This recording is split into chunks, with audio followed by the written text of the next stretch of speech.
안녕하십니까. 관절행복 정재훈 TV의 정재훈입니다.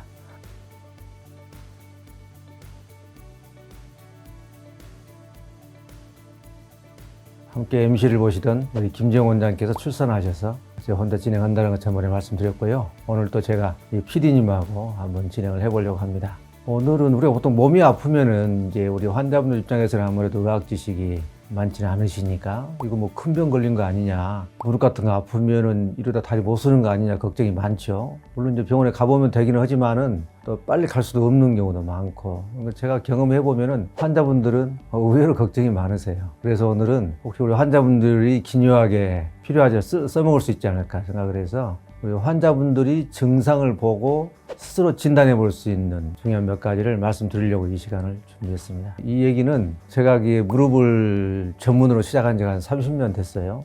여러 번 말씀드렸지만은 인공관절 수술도 10,000개 이상 해봤고, 그다음에 관절경 수술이라고 요즘은 대부분의 무릎 수술은 관절경으로 해요. 구멍만 내서 구멍 뚫어서 하거든요. 그걸 다 해보면은 이렇게 딱 환자분들 얘기만 들어도 아, 이거는 무슨 병이다 이렇게 대충 감이 와요. 많은 경험을 하다 보면. 그래서 수술만 해도 한 20,000개 넘었잖아요. 수술하지 않은 환자까지 하면 얼마나 많은 환자를 받겠어요.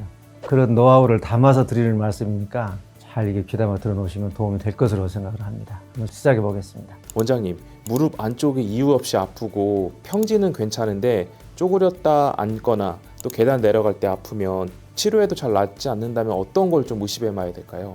잘 안 낫는다, 병이. 그러면 상당히 이제 이거 그대로는 안 되겠구나, 뭐 약주사 물리치료 갖고 안 되겠구나 이런 생각을 해야 돼요. 뭐 이제 진단을 좀 더 정밀 검사, 즉 무릎에서 MRI 이런 걸 해봐야 된다 이런 생각을 가장 기본적으로 가지고 있을 필요가 있는데, 아까 그 질문 중에 평지 걸을 때는 괜찮은데 쪼그려 앉았다 내렸다 할 때, 그다음에 계단 내려올 때 이럴 때 특히 아프다, 이런 것은 반월상 연골 파열이 많아요. 근데 그 반월상 연골 파열 증상이 이게 환자분 입장에서는 좀 혼동이 돼요.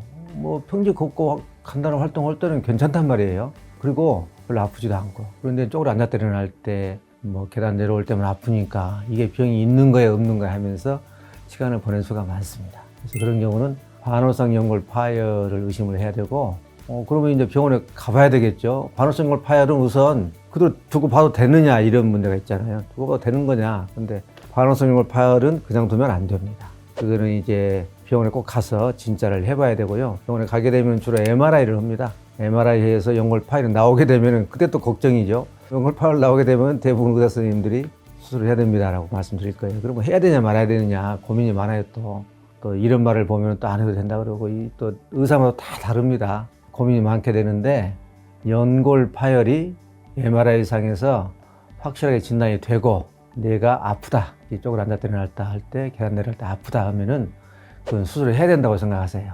그렇게 생각하시면 됩니다. 틀림이 없으니까 그렇게 생각하시면 될 것 같아요. 원장님, 그럼 고령에서 뚝 하는 소리와 함께 갑자기 아파졌고 한 달째 치료해도 절고 다닌다면 어떤 손상을 좀 의심해 보면 될까요? 예, 이런 경우도 이제 반월상 연골 파열이에요. 좀 경우가 다르고 상당히 많아요. 상당히 많아서 조금 연세 드신 분들이 아까 얘는 갑자기 차에서 내리다가 뚝 했다 그러는데, 또 다른 예를 들어보면은 신호등을 건너려고 이제 가고 있는데 신호가 끝나려고 그래요. 그러니까 빨리 달려가려고 딱 달려고 그러는데 윽박하면서 이제 아픈 경우. 버스를 타러 정류장에 가고 있는데 딱 버스 도착해버렸어요. 그러면 달려가야 될 거 아니에요. 빨리 타려면. 그래서 달리려고 그러는데 이렇게 뚝소리가 나기도 하고 안 날 수도 있긴 해요. 갑자기 아프면서 되게 쓰러집니다. 넘어져서 쓰러져서 그 뒤로 잘 걷지를 잘 못해요. 그럴 정도 통증이 심해요. 이런 경우는 반월상 연골 중에서도 연골이 붙어있는 맨 뒤쪽에 붙어있는 부분이 있어요. 후방 부착부라고 하고, 우리는 의학용어로는 뿌리라고 얘기하는 뿌리 부분, 그 부분이 파열된 경우예요. 근데 이런 경우에 굉장히 많이 아프다가 며칠 지나면 좀 좋아집니다. 시간이 가면 좀 좋아져요. 그런데 계속 한 달이 가도 안 좋아지고, 2달이 가도 안 좋아지고, 3달이 가도 안 좋아지고 계속 그래요. 그래가지고 결국에 수술하는 분들이 많거든요. PD님 들어보시면 알겠지만 좀 특이하잖아요. 그 경험이 딱 달려갈 때 끝보가면서 이렇게 통증이 생기는 거. 그런 경우 그 뒤쪽이 아파요. 오금 쪽이 주로 많이 아파요. 이런 경우는 그 치료도 안 좋아진다. 근처 병원에 가서 엑스 찍어봤는데도 별 탈이 없다 간다. 그러면 이제 반월상 연골의 후방 부착부 파열일 가능성이 많아요. 또 이런 경우도 수술해야 되냐 말아야 되느냐 고민이 많죠. 일부 텍스트 교과서에서는 뭐 수술하고 보다 보면 좋아진다 그런 말도 하는데, 어떤 제 경험으로는 환자분 고생 많이 하다가 3, 4개월 후에 수술한 경우가 아주 많아요. 그 수술하면은 뭐 최근에도 몇 명 했는데 여러 분 했어요. 최근에도 어제도 한 분 했고 했는데 하고 나면 바로 안 아파지거든요. 다음날 오늘 아침에도 물어보니까 어제 수술하신 물어보니까 안 아프다 그러시더라고요. 근데 고생 많이 하다가 결국 수술해요. 그래서 수술을 원칙으로 생각하시는 게 좋을 것 같아요. 원장님, 그럼 운동하다가 무릎이 삐끗하면서 넘어졌거든요. 그런데 한 달 동안 계속 통증이 있고 아프다고 하면은 어떤 걸 또 의심해 볼 수 있을까요? 맨 처음에 그 사례는 뭐 특별히 다친 기억도 없는데 뭐 계속 아프다. 그러니까 우리 보통 우리 병명이 반원성 연골 파열이잖아요. 일반인들 생각은 파열이면 뭐 다쳐야 될 거 아니냐 이런 생각 많이 한단 말이에요. 근데 반원성 연골은 일상생활 중에도 본인이 부지불식간에 막 쪼그려 앉고서 그걸 많이 한다랄 때 좀 이렇게 쪼그려 앉아서 비트는 동작을 많이 한다랄 때 그러면은 그게 한 번에 팍 이게 파열이 되지 않더라도 조금 진행이 됐다가 마지막에 딱 이제 파열이 되면 아프기도 하고 해서 구분하려고 일부러 사례를 한번 넣어본 거예요. 외상에 의해서 아프다. 외상에 의해서도 그런 경우는 이제 반원성 연골 파열 의심해야 돼요. 우리가 보통 다쳐서 관절이 다치면 되게 뭘 의심하죠? 제일 많은 게 뭐 삐었다. 그 염좌라고 그러는데 삐거나 뭐 타박성 입은 걸 많이 생각하잖아요. 근데 그런 것들은 되게 뭐 좀 오래 갈 수도 있긴 합니다. 뭐 2, 3주 정도 되면 대부분 좋아지는 거죠. 시간이 가면 좋아지고 그다음에 치료의 효과가 좋죠. 그런데 외상 후에 좀 삐끗했다고 생각했는데 계속 안 좋아지는 거예요. 요새 병원에서 주사 치료도 많이 하는데 주사 치료는 상당히 효과가 괜찮은데도 계속 안 좋아진다. 외상 후에. 그러면 이제 반원성 연골 파열을 의심해 봐야 돼요. 그래서 이제 계속해서 이제 뭐 물리치료만 하고 있는 게 아니라 MR 같은 걸 찍어서 반원성 연골 파열이 있으면 아까 제가 말씀드린 것처럼 조치를 취하는 게 좋습니다. 그래서 제가 강조하고 싶은 것은 어쨌든 오랫동안 안 좋아지고 그런데 평균은 비교적 괜찮고 쪽으로 앉았을 때나 뭐 이렇게 계단 내려올 때 어떤 무릎에도 부하를 주었을 때 좀 통증이 생기고 근데 엑스레이는 찍어보니까 별 이상이 없다 간다. 이런 경우는 반원성 연골 파열을 의심해보는 게 좋습니다. 원장님, 그럼 50대 초반인데 많이 걷고 나면 무릎 안쪽이 아프고 붓는다고 하거든요. 이럴 때는 또 어떤 질환을 의심해 볼 수 있을까요? 증상이 아주 간단하게 소개가 됐는데요. 40대 후반, 50대 초반쯤이면은 관절염이 시작할 수 있어요. 이건 퇴행성 관절염을 의심할 수 있는 그런 증상이거든요. 평소에 활동을 그렇게 많이 하지 않으면은 괜찮은데 이게 좀 활동을 좀 많이 했다. 그때까지는 이제 퇴행성 관절염 진단이 안 됐을 테니까 뭐 등산도 하고 뭐 활동을 많이 할 텐데 그런데 과거에는 안 그랬는데 활동을 많이 하고 나면 조금씩 아프다. 무릎 안쪽이 특히. 그래서 좀 쉬어주면 더 괜찮다. 그리고 또 경우에 따라서는 붓기도 한다. 근데 그런 증상들이 자주 나온다. 이러면은 퇴행성 관절염을 의심해 봐야 돼요. 물론 이제 심하지는 않겠죠. 증상이 과거에는 없었으니까. 그렇지만은 초기 퇴행성 관절염 의심해 보고 퇴행성 관절염 초기면은 그러면 어떻게 하냐. 그런 걱정도 따르죠. 근데 퇴행성 관절염에 대해서는 이제 관절염이 있다고 그러면은 그 환자분을 굉장히 크게 그 낙담을 하시는 분들도 있고 어떤 분들은 덤덤하게 받아들이는 분들이 있고 초기라 그러니까. 근데 관절염은 초기에 잘 관리 같이 해줘야 돼요. 초기, 중기, 말기에 다 관리를 잘 해줘야 되거든요. 특히 저는 초기, 중기에 관리가 안 돼가지고 아주 정말 아쉬운 분들을 너무 많이 봐서 초기, 중기의 관절염에 대해서 적절한 조치를 취하는 게 굉장히 중요하다고 생각해요. 이게 이제 첫째로는 우선 진단을 정확히 하는 거. 이게 초기라 해도 MR 같은 걸 찍어서 최대한 할 수 있는 데까지 진단을 해서 관절염이 있냐 없냐, 시작했냐 시작하지 않았냐 이거를 진단해 놓는 게 굉장히 중요해요.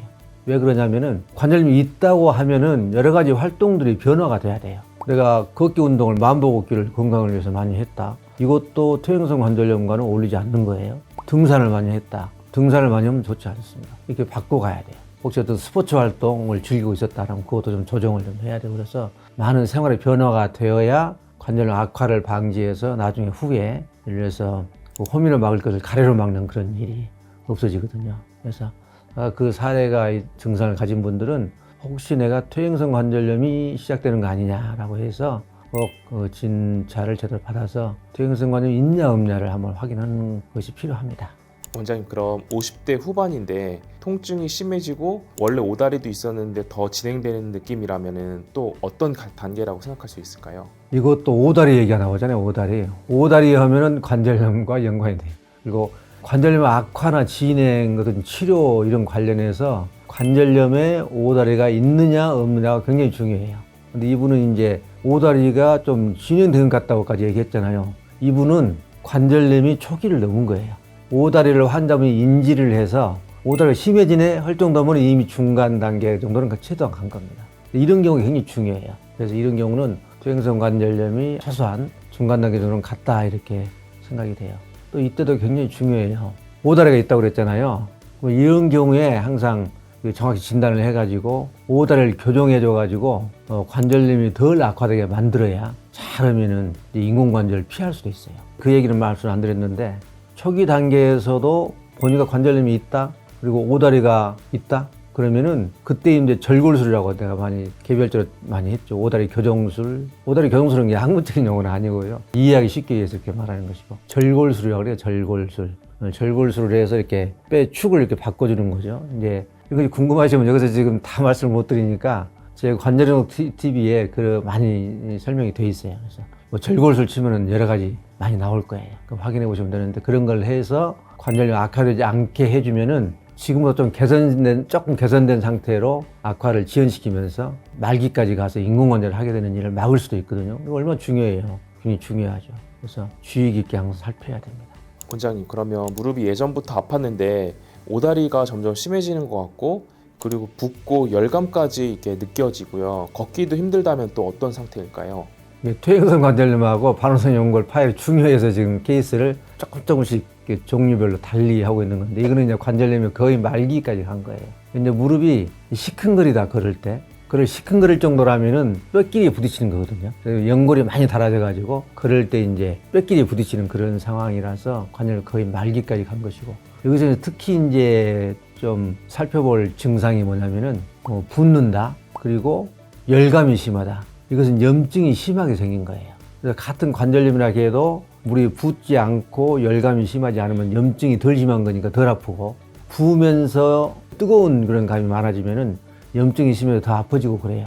이런 경우에는 특히 이제 염증이 심한 것이기 때문에 활동 관리 잘 하고 또 이것이 심한 사람들은 화농성 관절염으로 가기도 하거든요. 아까 말한 물이 차고 열감이 있다는 것은 그냥 물 위에서 그 염증이 생기고 물 차도 그렇게 돼요. 그러나 여기 또 더 악화되면은 화농성 균이 개입을 해가지고 고름이 차는 화농성 관절염으로 가게 돼요. 그러면 이제 아주 고약해져요, 치료가. 그래서 그런 경우는 특히 안정 취하면 병원에 가서 적절한 치료를 꼭 받으셔야 돼요. 과거에는 꽤 화농성 관절염이 많았는데 지금 그렇게 많지는 않아요. 많지는 않지만 종종 옵니다. 그래서 특히 더 신경을 쓰고 그런 경우는 이제 만약에 엑스를 찍어보니까 아마 뼈와 뼈 사이가 다 닿아가지고 관절염 말기다, 인공관절이 필요하다라고 하면은 하시는 게 좋아요. 물론 연령대랄지 아픈 정도를 봐서 조절을 하기는 할 수 있는데 전반적으로 와서 뭐 연령도 한 60 이상, 65 이상 됐고 뼈가 두가 다 있고 내가 일상생활에 아파서 생활이 좀 안 된다라고 하면은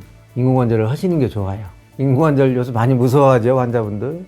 수술도 위험하기도 하고 그다음에 또 운동할 때 꺾으면서 아파 죽어본다고 그러기도 하고 막 그런 여러 가지 안 좋은 소문들이 많이 있는데 요즘 인공관절은 그렇지 않아요. 특히 저는 이제 여러 말씀드린 최소절개법으로 한다고 그랬잖아요. 손가락만큼 째고 해서 주변 조절 덜 건들고 하기 때문에 뭐 훨씬 더 어떻게 회복이 빨라요. 그리고 수술할 때 무릎 구부리기 위해서 뭐 억지로 막 구부리지도 않고 기계로 다 하고 그래서 그런 것은 너무 겁내지 마시고 지금 이제 우리 일반인들 사이에서 떠다니는 그런 소문들은 사실과 다르다 이걸 인지하시고 아까 말한 것처럼 다 달아지고 내가 너무 아프고 여러 의사들한테 수술을 해야 된다고 들었다라고 하면 그런 거 무서워하지 말고 하시는 게 가장 최선의 선택이라고 생각을 해요. 사고로 무릎을 꿇으면서 그 시멘트 바닥에 딱 넘어졌거든요. 예. 그래서 누르면 또 심하게 아프고 걷기도 어렵다면은 어떤 걸 또 의심해 봐야 될까요? 이런 경우는 슬개골 골절 의심해 봐야 돼요. 방금 사례가 이거거든요. 걷다가 이렇게 넘어지면서 이렇게 무릎을 이렇게 딱 찌고 이렇게 됐어요. 그 얘기거든요. 그렇게 되면은 요 앞쪽에 있는 슬개골이 있잖아요. 슬개골이 땅바닥에 시멘트 바닥에 딱 부딪힌단 말이에요. 이렇게 부딪히면은 이 뼈도 딱딱하고 시멘트 딱딱하니까 그 충격이 크게 들어서 여기에 뼈가 골절이 될 수 있잖아요. 그럼 이게 이제 우리 단순한 그냥 타박으로 올 수도 있고 골절일 수도 있고 그러잖아요. 그런데 우리 환자분들도 골절인가 아닌가를 진단할 수가 있어요. 이런 경우. 단순 타박상 같으면은 이렇게 딱 눌러보거나 그렇게 되면은 가볍게. 물론 세게 누르면 당연히 아프겠죠. 타박 입어도. 가볍게만 눌러도 골절된 경우는 아주 심한 통증이 옵니다. 물론 이제 그 골절의 심한 정도에 따라 조금 다를 수는 있는데, 그래서 이렇게 눌러보면은 소리 날 정도, 소리 깜짝 놀랄 정도, 소리 날 정도로 이렇게 아프면은 그 골절된 거예요. 이런 경우는 꼭 병원에 가셔서 진단해가지고 적절한 치료를 받으셔야 되고, 근데 천천히 눌러도 별로 아프지 않다, 아주 심한 통증은 아니다, 그리고 세게 눌러도 아주 심한 통증은 아주 피부만 좀 아픈 것 같다, 이런 경우는 타박인 거예요. 골절 진단은 정형외과 의사들이 항상 그 다른데 골절을 쓸 때도 쓰는 거거든요. 그래서 손목 같은데 겨울철에 이렇게 손목 골절 많이 있잖아요. 손을 짚고 넘어지면 되게 손목 골절 많이 생기거든요. 그때 처음에 딱 보고 우리들이 정형외과 의사들이 이렇게 골절 있냐 없냐를 볼 때 이렇게 뼈를 만져봐요. 근데 이제 우리 환자분들이 조금 이제 애로사항이 붓기도 하고 그러니까 관절인지 뼈인지를 잘 모를 수 있겠죠. 근데 딱딱한 데가 뼈예요. 만져면 딱딱하게 느껴지는데 이게 물렁물렁한 데는 관절이에요. 인대들이 있는 것이죠. 그래서 이 뼈를 눌러봤더니 아주 날카로운 심한 통증이 나온다 그러면 뼈가 부러질 가능성이 높은 거예요. 그런 경우는 병원에 가서 빨리 진찰을 해봐야 되겠죠. 그리고 이제 딱딱한 뼈 부분을 눌러도 이렇게 통증이 없다 그러면은 골절은 아닐 수 있는 거예요. 그래서 이런 것도 상당히 유효한 방법이에요. 정형외과 의사들도 처음 진찰할 때 그런 것으로 이렇게 되게 보거든요. 발목이 삐었다 그럴 때도 복숭아뼈를 딱 눌러보고 이렇게 통증이 많이 있나 없나를 봐요. 복숭아뼈를 눌러보니까 통증이 심한 통증이 나온다, 억소리 날 정도로 환자분이, 그러면은 골절 됐겠구나라고 보는 것이고, 그리고 이제 그 밑에 이제 발목이 삐면 인대가 또 다치잖아요. 그리고 인대 부분을 눌러보면은 인대가 또 많이 아프면 인대가 다쳤구나 이렇게 보는 거거든요. 그래서 이런 부분은 상당히 유효하게 써먹을 수 있는 그런 부분이에요. 그래서 한번 기억해 두면 좋을 것 같습니다. 원장님, 그리고 축구하다가 상대방에 의해서 태클을 당했거든요. 그래서 무릎이 완전히 꺾이면서 우지직 소리도 난 것 같아서요. 이럴 땐 또 어떤 걸 의심해 봐야 될까요? 이런 경우는 이제 전십자인대 파열력인데, 이것은 이제 살에서 조금 이제 뺐는데, 되게 환자분들이 축구를 하다가 다쳤는데, 그때 항상 저희들이 물어보는 게 있어요. 그때 다리가 무릎이 어떻게 됐습니까? 이렇게 얘기를 하면은 두 가지예요. 무릎이 다리가 이렇게 또 넘어지면서 무릎이 이렇게 적게져 버렸다, 이렇게 일종의 우리 까져 버렸다 그런 말 하잖아요. 이렇게 넘어져 버렸습니다. 이거 십자인대 파열이에요. 그리고 또 혹시 무릎이 뒤틀리는 느낌 없었습니까? 그러면 아이고 무릎이 돌아가는 느낌이 있었습니다. 이렇게 돌아갔다 이거거든요. 이렇게 돌아가는 느낌. 이거 십자인대 파열이에요. 이게 축구하다가 다쳤는데 무릎이 뒤틀리듯이 이렇게 느낌이 있으면서 넘어졌다, 그다음에 무릎이 까져버렸다, 이러면은 십자인대 파열 거의 확실해요. 그래서 그런 경우는 이제 MR 찍어서 확인해서 해야 되고, 또 십자인대는 워낙 많으니까 한 번 더 말씀드릴 필요가 있다고 생각을 하는데, 근데 십자인대 수술을 고민하는 사람은 없는 것 같아요. 다른 거 아까 반원성형물 파열 같은 것은 막 고민 많이 해요. 해야 될 것이니까 말아야 될 것이니까 고민 많이 하는데, 쉽게 MR 찍어서 그럼 세부적으로 들어가게 되면은 십자인대가 다 인대 잘라내고 막 재건술하고 그런 건 아니고, MR 찍어보고 그다음에 흔들림 같은 검사 해보고 그러면은 경우에 따라서 운 좋게 떨어지긴 떨어졌는데 인대를 싸고 있는 그 활액막이 잘 보존이 돼 있고 흔들림도 그렇게 막 심하지 않고, 그런 경우에는 수술장에 들어가서 마취해서 확인은 다 하되 그렇게 돼 있으면은 그냥 보조기로 일단 치료해도 상당히 좋은 결과를 얻어요. 그 인대를 다 재건술을 한다는 건 다 뜯어내버리고, 이제 물론 요새는 좀 보존하면서 하긴 하는데 서로 이제 만들어준다는 거잖아요.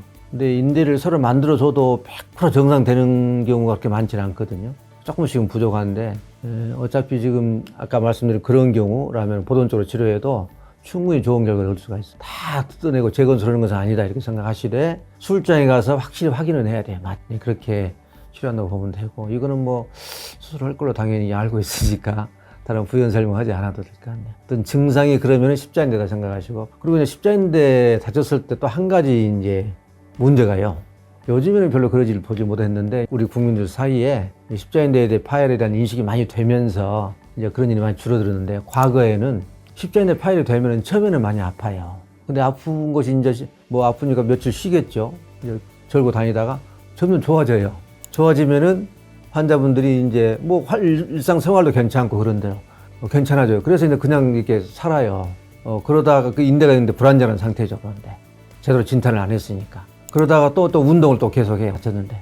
그러다가 또 딱 빠져요. 돌아가는 걸 느끼면서. 근데 또 며칠 지나면 또 좋아져요. 그걸 방치해가지고 인대가 완전히 나가고 또 다칠 때마다 또 관절염 생기게 만들어가지고 무릎을 굉장히 망가져가지고 오시는 분들이 종종 있었거든요. 그래서 아까 같은 그런 어떤 증상이 나와서 다쳤다라고 하면은 증상이 좋아지더라도 절대 넘기면 안 됩니다. 항상 병원에 가서 MR 찍어서 십자인대 진단해가지고 적절히 치료해야 돼요.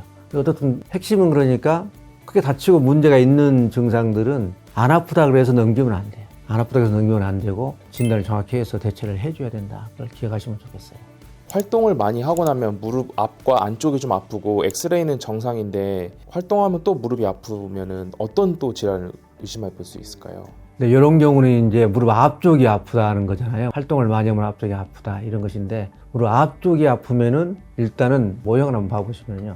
무릎이 이게 슬개골 있는 쪽, 요 슬개골 있는 쪽이 앞쪽이잖아요. 무릎 앞쪽이 아프다라고 하면은 아까 말한 뭐 반화성 연골이랄지 퇴행성 관절염이랄지 뭐 인대 파열이랄지 이런 거랑 조금 이제 좀 달라요. 예, 앞쪽이 아프다 그러면 슬개골 관련 병들, 그다음에 요 앞쪽에는 전방 지방 패드라고 그 지방 조직이 들어있어요. 어떤 경우는 이제 저희가 따로 다루기도 하긴 했는데 내측 추벽이라 그래서 이 벽이 이렇게 막이 하나 생기는 수가 있어요. 그런 것들이에요. 그런 것들은 왜 아프냐면은 활동을 많이 하면은 이렇게 무릎을 이렇게 딱 구부리잖아요. 여기 보시면은 이게 무릎 앞에 구조로 이렇게 돼 있단 말이에요.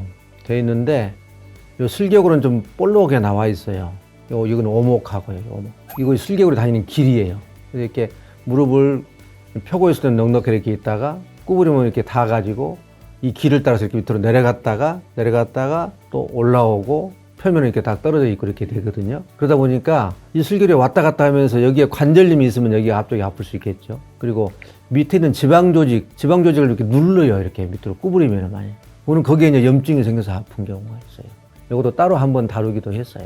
그리고 내추 주변에 막이 있으면 막이 걸려요. 이렇게 이거 왔다 갔다 하는데 그 막이 계속 걸리면은 우리 보통 여기 일반 건강한 살도 이렇게 계속 문지르고 있으면 자극을 주면 염증이 생기잖아요. 그런 효과로 인해서 이런 것들이 있으면은 여기에가 이게 무릎 앞쪽이 아플 수 있어요. 그리고 이제 이 무릎이 틀어진 경우, 이런 경우는 아플 수도 있고, 그래서 그런 것들을 주로 생각을 해야 돼요. 앞쪽에 있는 슬개골, 그 다음에 내적 추벽, 전방 지방 패드 염증, 이런 부류들을 생각을 하는데, 이런 병들 중요성이 이게 진단이 잘 안 됩니다.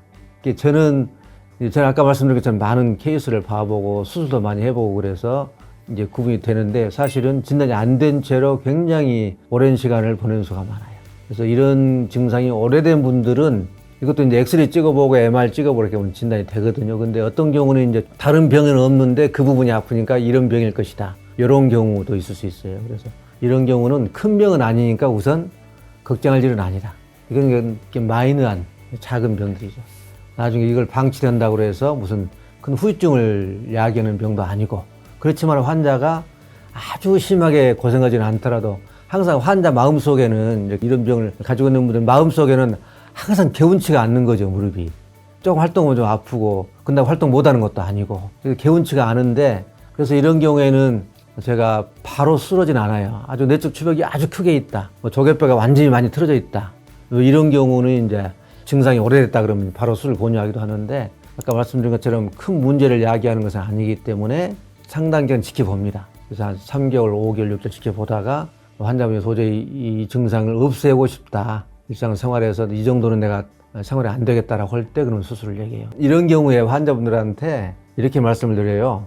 이 증상을 가지고도 일상생활 하는데 별 문제가 없다고 생각하시면 굳이 수술을 할 필요는 없습니다. 그러나 이걸 이대로 가지고는 내가 안 되겠다, 고쳐야 되겠다, 그럴 정도의 증상이라면은 확인해서 처리하는 게 좋다, 이렇게 말씀드리면은 대부분 환자분들이 결정을 해보세요. 내가 수술을 하랍니다, 안 합니다, 이렇게 해주고 수술하면 대부분 다 낫습니다. 수술하고 나서 왜 이렇게 안 좋아지면 이런 분들이 거의 없을 정도로 좋아요. 근데 애매하기 때문에 경험이 아주 많은 의사가 아니면 이 접근이 사실은 어려운 분야이기도 해요. 책에도 나오기도 하는데 증상도 심하지 않고 그래서 지금 하면은 대부분 좋아지는 것 같아요.